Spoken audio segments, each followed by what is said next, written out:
Alright guys, so Pep Guardiola has been at Manchester City for 5 seasons now, or 5 full seasons. Obviously he's into his 6th season now, and he has won 10 trophies so far for Man City. 3 Premier Leagues, 1 FA Cup, 4 League Cups and 2 Community Shields, I think. Is that 10? Yeah, it is. Yeah, it's 10.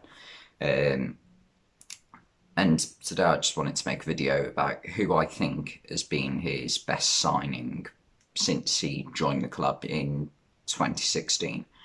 So I've shortlisted it down to 4 players in Reuben Diaz, Edison, Kyle Walker and Bernardo Silva.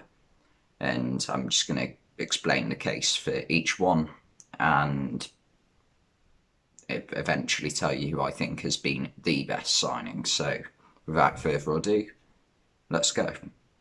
So first off, Ruben Diaz. Now he's only actually been at the club. Has he even been there a year yet? Because the transfer deadline day last year didn't. I don't think it was over this time last year yet.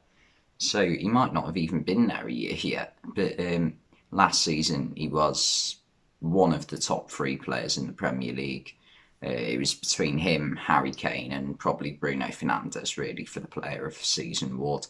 Kevin De Bruyne won it. We all know that was a complete farce because he was injured for about 3 months. How can you be Player of the Season if you've been injured for 3 months? Never mind, just forget it. Forget it, Charlie. Forget it.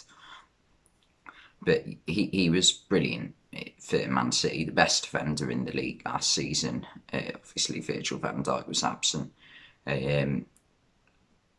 And however, his case also is slightly weakened by the fact that out of those 10 trophies Guardiola's won, he was only really there for 2 of them, the Premier League and the League Cup that they won last season. So that sort of weakens his case a little bit. The second player I've picked is Edison.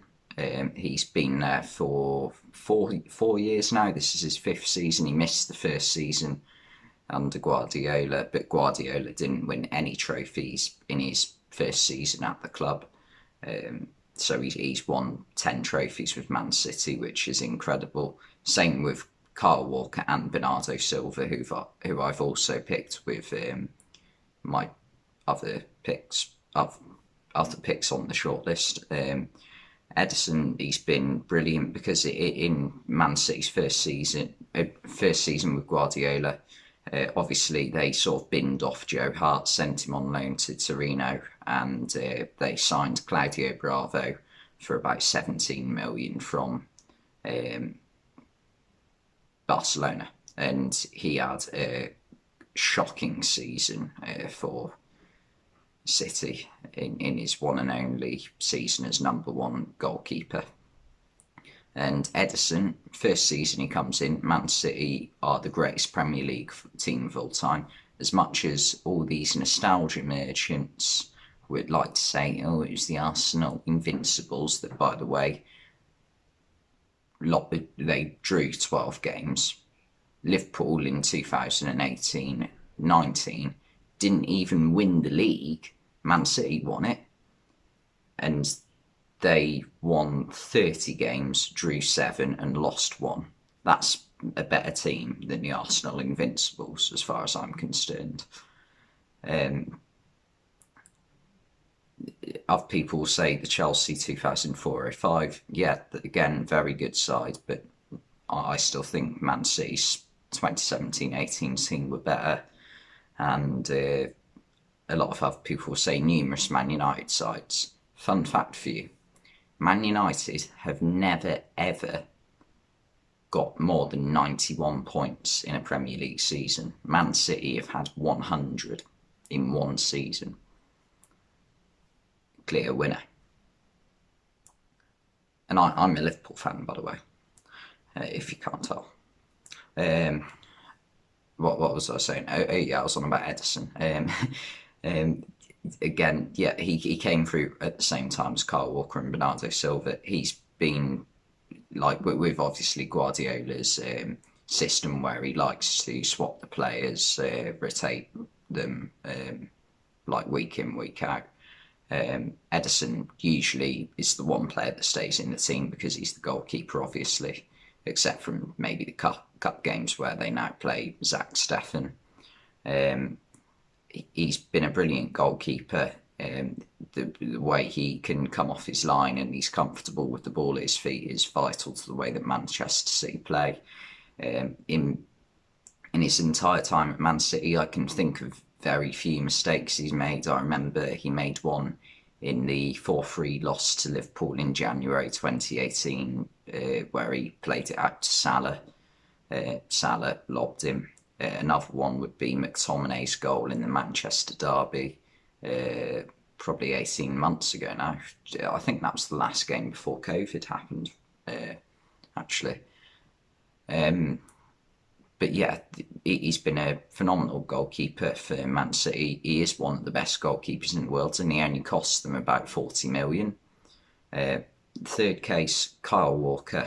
Once again, a very consistent player for Man City over the past 4 years.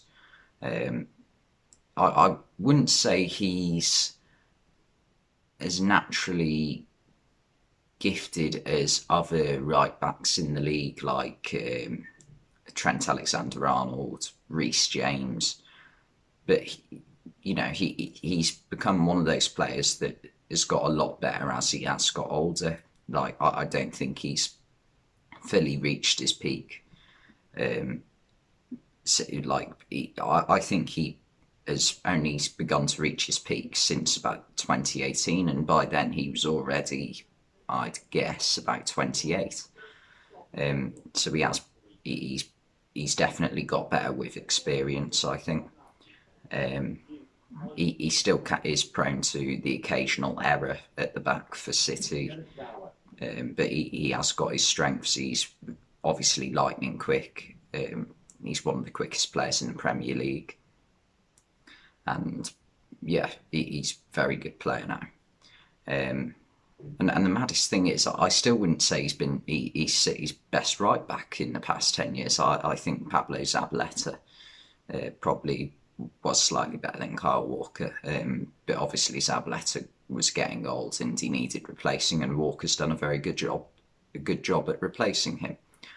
And my final pick was Bernardo Silva. Obviously he doesn't start every single game because of the way Guardiola likes to pick his teams, but he's scored so many vital goals for Manchester City. One that comes to mind was in 2019 when Liverpool and Man City were both going for the title. It was 2 points in it. No, it was 1 point in it, I think. Yeah, because City had 98, Liverpool had 97, and they both won about like their last 8 or 9 games of the season. And Bernardo Silva scored a brilliant goal against Manchester United in the derby, and that won them the game. And obviously if they didn't win that, Liverpool would have won the title, unless they found another way of messing it up like they usually did back then. What else could I say about him? He's been a very consistent player. He's very versatile. He can play on the right wing. He can play in a central role. In the past couple of weeks, he's even played like a deeper midfield role alongside Rodri. He's a very good player. But before I make my pick, I would like to make some honourable mentions. Riyad Mahrez has been a very good signing. Gabriel Jesus. Who else? Rodri, João Cancelo. But I think the 4 I've picked are slightly just above those players. But he has also made some poor signings for Man City. Benjamin Mendy's only played about 50 games for Man City, and you know what's happened recently.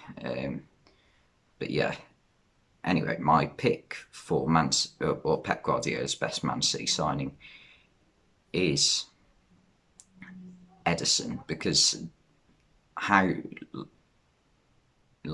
important he's been to Man City, because he took he didn't do it by himself, obviously. There were so many signings in the summer of 2017. But the level improvement from Claudio Bravo to Edison was probably the main reason City were able to get 100 points in the 2017-18 season. And yeah, that's my pick. Anyway, thanks for watching, and I'll see you next time.